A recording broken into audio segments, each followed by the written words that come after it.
my name is Romy. I'm the Managing Director of the Guerrilla Foundation. And in 2016, we got interested in participatory grantmaking and joined forces with the Charles Leopold Meyer Foundation, the European Culture Foundation, and OSIFE, the European arm of the Open Society Foundations, to support the development and prototyping of what is now called FundAction. FundAction is the first pan-European cross-issue participatory grant-making community for activists, and it's now in its first year of operation. Even though there's many interesting things I could share about FundAction, and I encourage you to get in touch if you want to learn more, in this video I want to cover two very practical challenges that you might come across when designing and implementing participatory processes.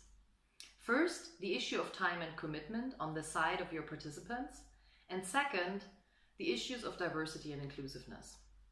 The first and most important challenge at FundAction was that activists just don't have time, and participation is not just going to happen because you want it.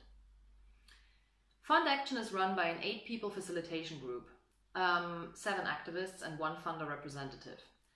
Getting work done and distributing it fairly has sometimes really been a challenge, especially when there was a tight deadline.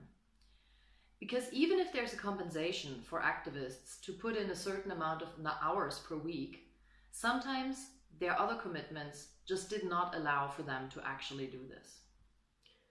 The same applies to the wider membership of FundAction. We in the facilitation group quickly realized that you need to be smart about when and when not to involve the whole community in making decisions. Instead of expecting our membership to contribute to every thought process and each working document, we learned that it makes more sense to prepare concrete suggestions or concrete questions and pose them to our membership for voting. This is what we will try out for the first time at our assembly meeting, which is happening in a couple of days. For the same reasons, it has also been tough to get people to comment and vote on grant proposals on the online assembly, which is our online platform that we use for grant-making decisions and communicating with our membership. After the first round of grants, we asked ourselves, how participatory are we really if an application receives a grant based on 8 votes that they got from 8 members in a community of over 120 at that time? Of course, activists are a busy bunch of people, and it will always be a challenge to get them to read full applications online, ask and answer questions, and then vote on an application. And we are committed to increasing the participation that we saw at that point. So far, what we did is we tried to make our processes online as simple and clear as possible to increase the retention rate of people on the platform, to not pull them to the platform too often, but to have applications on the platform and allow people to comment and question and vote in the same step. We also realized that participation was much higher in our second round of grants, which was for higher grant amounts. So it is still out whether this is a sign of a slowly emerging sense of commitment and community among our members, or whether it's purely a sign of more importance because we have higher grant amounts. We will see this as we go along. But generally, as a funder, you need to be prepared that some things will take longer than you might have expected. And when you get impatient, please remind yourself that you're not dealing with well-paid, full-time foundation staff, but with people who are working on your participatory project or process next to their important work as activists, and maybe even next to a real full-time job. Take this into account when planning deadlines, when asking for outputs or for documentation. Whatever participatory process you design, keep in mind limitations in time and resources, but also think about how to compensate participation fairly and how to create commitment. I really think these two things go together. Building a sense of community and a commitment to the community is the challenge that we still really need to figure out with FundAction. We're currently in the process of planning and implementing our first in-person annual assembly, which will bring together about 60 members of our currently 160-member community. In that meeting, we will have discussions about the first year of prototyping, evaluate how it went, but also explore the future of the fund. And we believe that even in times of online platforms, no matter how great they are, these meetings in person are super important to establish a real sense of community.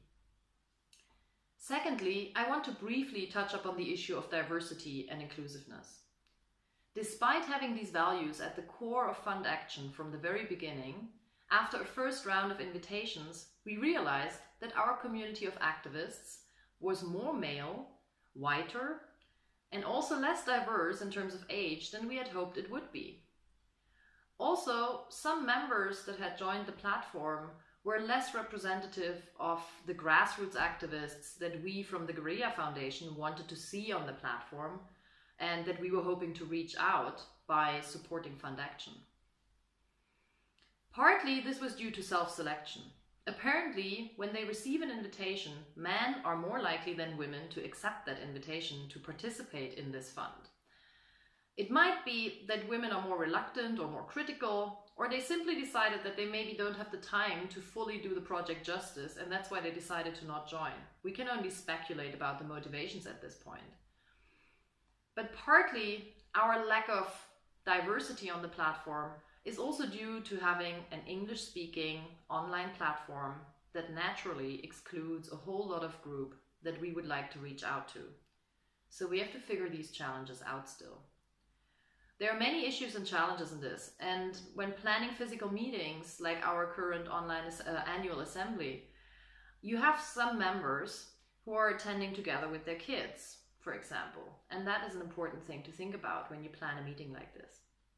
I can't go more into detail here in this video, but I wanted to point out how important it is to think about these two important topics of time and commitment and inclusiveness when designing your participatory tools and processes. One way to approach this is to have the target group steer the design process as early as possible in order to devise tools and processes that really work for them.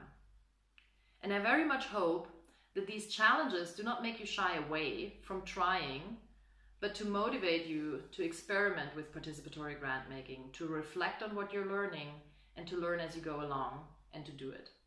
Enjoy the ride.